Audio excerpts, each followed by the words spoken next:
Bonjour à tous et bienvenue dans cette capsule vidéo. La capsule vidéo que vous allez voir est destinée aux élèves de 4e bilingue et fait partie du nouveau chapitre Technik zu Hause. Viel Spaß! Donc comme vous pouvez le voir, cette capsule vidéo est consacrée au verbe de modalité können. Alors le verbe de modalité können signifie pouvoir ou encore être capable de. Il permet donc d'exprimer une possibilité, comme par exemple dans la phrase Morgen kann ich ins Kino gehen, weil ich keine Hausaufgaben habe.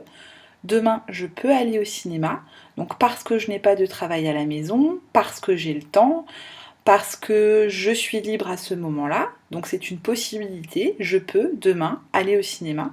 Mais il permet aussi d'exprimer une capacité ou une incapacité. Ich kann sehr gut Deutsch sprechen, donc je sais très bien parler allemand. Ou encore, ich kann überhaupt nicht Tennis spielen.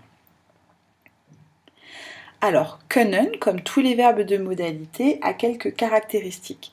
Donc, je rappelle que les verbes de modalité ont toujours les mêmes terminaisons au présent.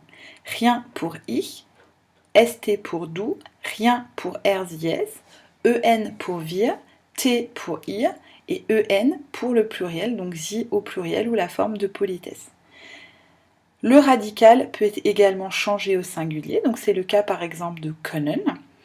Nous avons bien wir können, nous pouvons, mais à ich, le radical se transforme et nous avons donc ich kann qui nous rappelle le verbe kann en anglais.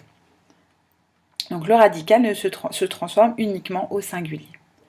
Donc pour la conjugaison de können, nous avons donc la conjugaison suivante.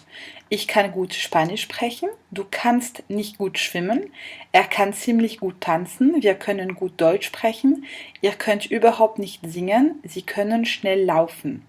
Donc vous voyez que le radical de können se transforme aux trois personnes du singulier et devient kann, et que pour les terminaisons, nous avons bien rien, st, rien, en, ten. Pour ce qui est de la structure de la phrase avec les verbes de modalité, le verbe de modalité können est le verbe conjugué et occupe donc la deuxième position dans la phrase, comme vous pouvez le voir sur le schéma. Ich kann ziemlich gut Klavier spielen. En rouge et à la fin de la proposition, il s'agit d'un verbe à l'infinitif. Les verbes de modalité sont toujours accompagnés d'un verbe à l'infinitif et je rappelle, quand votre verbe comporte deux parties, qu'il s'agisse d'une particule séparable, d'un infinitif ou encore d'un participe passé dans certains temps du passé, la deuxième partie se trouve toujours en fin de proposition. Donc nous avons aussi Sie kann nicht kochen. Vous pouvez également trouver parfois können sans infinitif, par exemple wir können gut Englisch. J'ai mis ici sprechen entre parenthèses car il est évident et vous n'êtes donc pas obligé de le mettre. Mais le verbe de modalité, donc qui est conjugué, occupe la position 2 et est toujours accompagné d'un infinitif en fin de phrase. Il est également possible de moduler le degré de maîtrise grâce à des adverbes. C'est le cas ici dans les trois phrases. Ich kann ziemlich gut Klavier spielen. Je peux plutôt bien jouer au piano. Sie kann nicht kochen. Elle ne peut pas faire la cuisine. Donc nicht ici signifie une incapacité. Ou encore wir können gut Englisch sprechen. Nous pouvons bien parler anglais.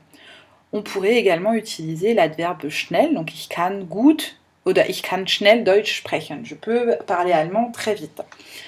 Donc voilà, c'est à vous de moduler ensuite le degré de capacité de können en utilisant des adverbes. Alors, pour ce qui est de la trace écrite, je vous demande de la recopier à l'arrière du cahier dans la partie conjugaison, dans la partie que nous avions déjà commencée, qui s'intitule « Les verbes de modalité ». Je vous avais demandé de consacrer une double page pour ces verbes. Et donc la voici, vous la trouverez également en pièce jointe sur Antea. Le cours arrive à sa fin, et moi sur ce je vous dis Tschüss und bis bald!